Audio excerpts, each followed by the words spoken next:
the gaps. What is it? It's just the way that this gun's been designed.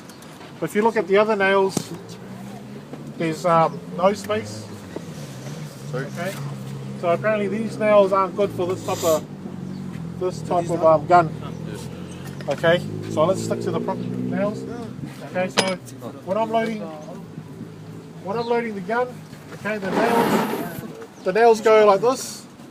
Okay, the sloping, see how they slope up that way? They go in first. So it should be, yep, same slope as the gun. Okay, not like that. Okay, you can tell by it should be the slope of the gun if I rest it on that part there. Slide it in, pull this back.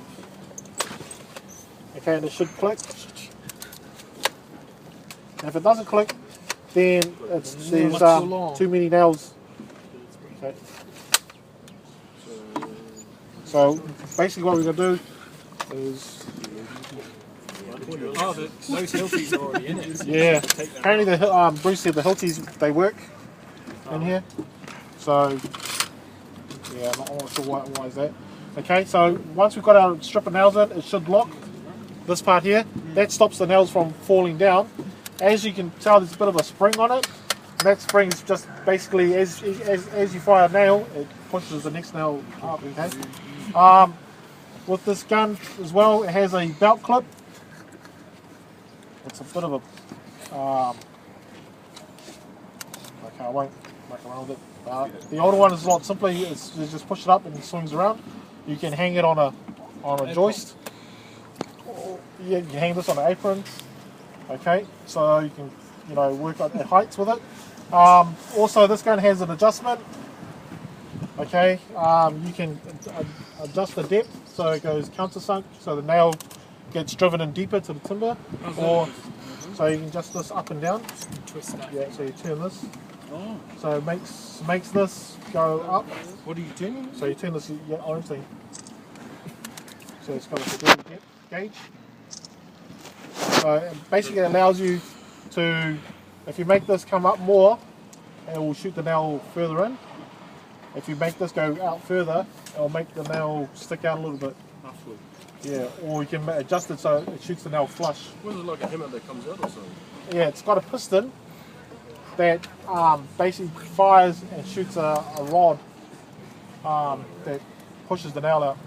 Okay. Sometimes that rod gets jammed, gets stuck, so you've got to service the gun. Okay.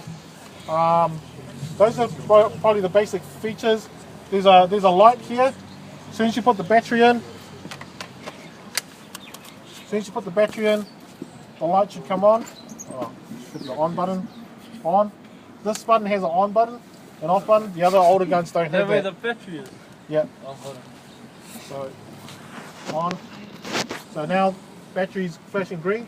If it's flashing green like that, it's all good. If it goes red, then if it's red, then if it's red, that means there's a fault with the gun.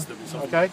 So either if it's a red light flashing, if a red light, if a red light's flashing, it means the battery is running out of juice. If there's a red light that's constant red, then there's something wrong with the gun. Okay. Green on constant, is that the charging green, or is that something else? As in, like, it's still sorting its gas out? If it's flashing, it means it's ready to go. Ready, right? Yeah, ready to go, all good. If it goes red and it's flashing, that means the battery's down low. If it's red and continuous, then there's a fault with the gun. Okay, so let's give it a go. So when you're shooting the gun, okay, make sure you got PP goggles as a must, ear muffs. Okay. So is there any kneeling pattern we're following? Yeah, we're going to go sets of 2, so 2, 4, 6, 8. Okay. Anywhere along it, or? Mainly in pairs. So I normally aim for where the blocks are. So you see this block? Oh, yeah. So I'm going to have one nail into the stud. So you got a stud on this side, right? Yeah. And then you got a block. Yeah. Okay, so I'm going to put one nail into the stud, one nail into the block. Same with the top, because that block doesn't run all the way through. So if you put a nail here, it's just going to go into nothing over here.